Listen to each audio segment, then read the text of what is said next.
Hello everyone, my name is Echo and I'm studying at LSJI department and I'm a joint PhD student between the PolyU and the Hongyu University. And today I'd like to talk about my research and share some basic ideas and backgrounds with you. So generally, people who don't know me often ask me what I'm doing for the research. I always hesitate and tell them I'm in the INSA field. But usually this is met with blank stare. And every time when this happens, I will add, oh, I'm in the remote sensing field. Actually, INSA is a technique that can be used both in remote sensing and geodesy. By measuring the millimeter scale changes in deformation over spans of days to years, it can keep a track of what is going on and what is changing on this planet.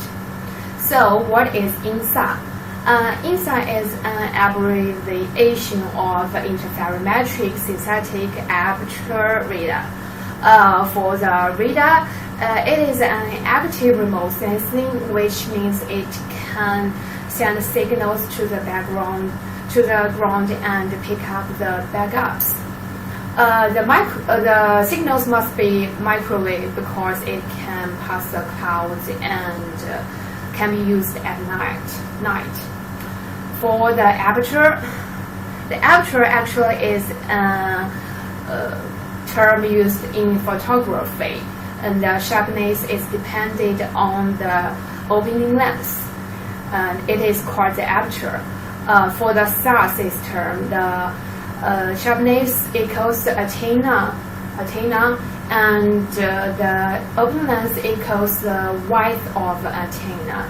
So if we want to have the high resolution image, we need a really wide antenna, which is impossible on a satellite. So that is why there is a synthetic aperture. For the synthetic aperture, when we look at the satellite at different positions, we can have the physical antenna, the satellite itself, and we also can create the synthetic aperture between the two positions. So the synthetic aperture radar, the SAR, actually is a form of remote sensing radar and can be used to create images over a landscape. And for the interferometric, this word can often be used in the physical field. From the signal, we can have the amplitude information, which can give us the amplitude image. And we also can have the phase image. And by recombining the two phase images, we can create the interferograms. That's how the interferometric works. So, how do we get this image? Actually, there are various kinds of satellites and platforms. The early exploitation of the INSA included the CSAT data in 1980s, but the potential of the technique was expanding in 1990s with the launch of ERS from Europe, JERS, and RadarSat from Canada. These platforms and satellites can provide the stable and well-defined orbits and short baselines which are necessary for the INSA. And in 2002, the European Space Agency launched the ESA sensor, which was designed as the successor of ERS. While the majority of the satellites utilize the C-band sensor, recent missions which include the ALOS from Japan, the Teresa X, and Cosmos SkyMate from Italy is expanding the available data in L and X band. Most recently, the ESA also launched the Sentinel-1A and 1B to create more high-resolution images and on a global scale. So we have already knew the backgrounds about the INSA technique. And now I'd like to introduce some basic ideas about how this technique works with you. Actually, the working process can be divided into two parts. One is about how to get the image, and the other is about how to deal with this image. For the first part, there are 3 steps.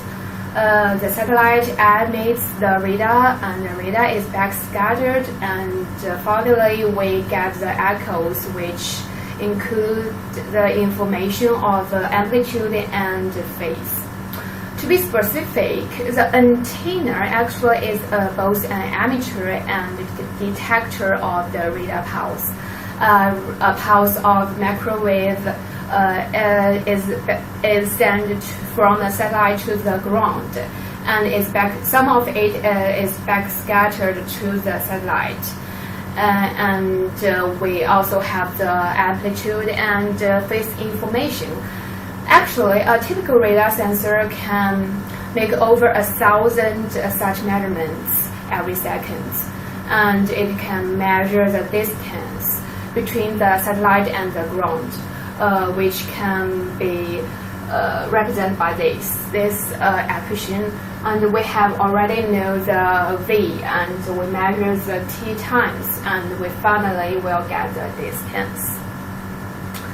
So, and the second part is we need to create the interferograms. So firstly we have the first acquisition over an area of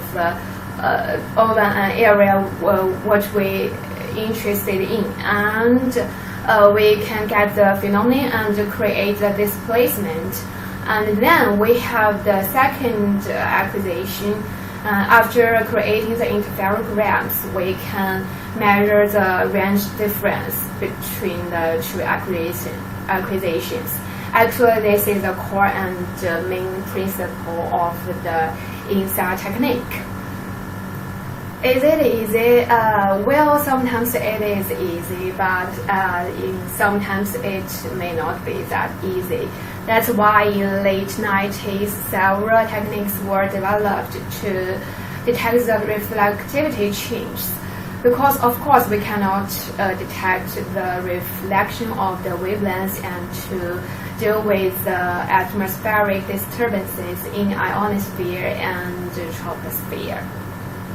Although the INSA technique may have some limitations, in most situations and cases, it can still give us reliable results and can be used in many fields. Almost any changes of the ground can be detected using the INSA technique. For example, the earthquakes, the fault slave, the volcanoes, the formation, and even the ice tracking. Moreover, for the modern cities just like Hong Kong, there are many high-rise buildings which will cause the ground subsidence. Luckily, the subsidence can be successfully detected using the INSA, especially for the deformation caused by the oil or the water extraction from the ground reservoir. So the INSA now has become an indispensable tool to address the geodesy studies. And now I'd like to share an example of the INSA application with you. So this is an example of the Long Beach, California, to show the INSA deformation detecting results. This is a coherence image we can use to estimate the displacement phenomenon. The color bar is -10 and plus 10 millimeter period, and that means a movement away from the radar sensor, and the blue means a movement towards the radar sensor. Since the incidence angle is just 23 degrees, they can be very sensitive to any vertical displacement. And we can also find the footprint of subsidence of the Wilmington and Torrance oil field. And in general, we don't have just average displacement, but we for each of those points we can actually construct a time series of displacement. So this is my talk today, and after introducing the background and some basic ideas about the INSA technique, I think you may become more familiar with this geodesy technique. Thank you.